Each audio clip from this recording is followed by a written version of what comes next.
endi. Assalomu alaykum. Qizim yoshi 6 yoshda.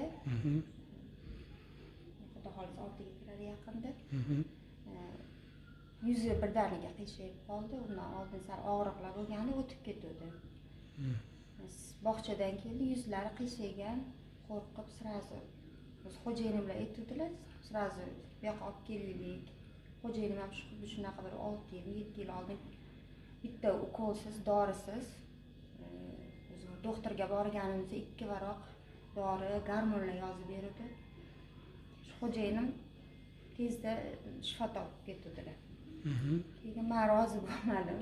Bola chidolmasa kerak, doktorga bora qolaylik deb. Keyin shu doktorga olib bordik, srochniy lecheniya boshlashdi. Gormon 2 martadan gormon yozishdi. O'sha gormon nomini ham aytib o'ting. Dexametazon gormon oldik. Qizim o'zi ozg'in emas, normal, ozg'in desa ham bo'ladi. Bir haftada o'sha tanib bo'lmaydigan darajada bo'lib ketdi. Hamma joyi shishgan. Ertalabdan kechgacha tinmay ovqat yeydigan, lekin yuzida unaqa o'zgarish bo'lgani yo'q. Bitta ko'zi yopilmaydi, bitta tomon umuman ishlamaydi. Kulganda ham tortilmaydi, kulganda ham tortilmaydi, ko'z yumilmaydi. Keyin vrach aytganlarni ham qildik, gimnastikalarni ham qildik, massajlarni ham qildik, lekin foyda 15 kuncha lecheniya qildik, bo'lmadi. Keyin qizim o'zi ham tushkunlikka tushib qoldi. Bizdan yashirib yig'lab. Keyin shu xo'jayinim bular sizga telefon qildilar. So'radi, maslahatlashaylik deb. Keyin olib keling debsiz.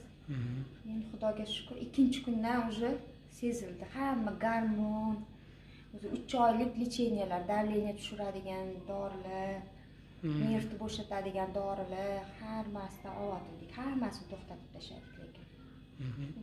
Ikkinchi kundan уже foydasini sezdik-da. Uchinchi kundan o'zi ham sezib, birdan xursand bo'lib, mana bu уже hali 10 kun bo'lgani yo'q. Deyarli bilinmaydi.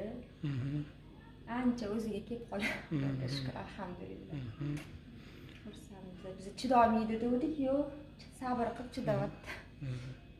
Rahmat sizga, barakalloh. Alloh shifosini bersin, sog'ayib ketsin. Endi mana shu gap kelganda boyagi gormonni bundan buyon ehtiyot bo'linglar.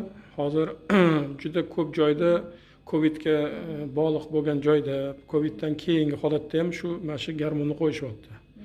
Lekin bu gormonni bitta anaqasi bor, men hozir qolganini aytib o'tirmayman.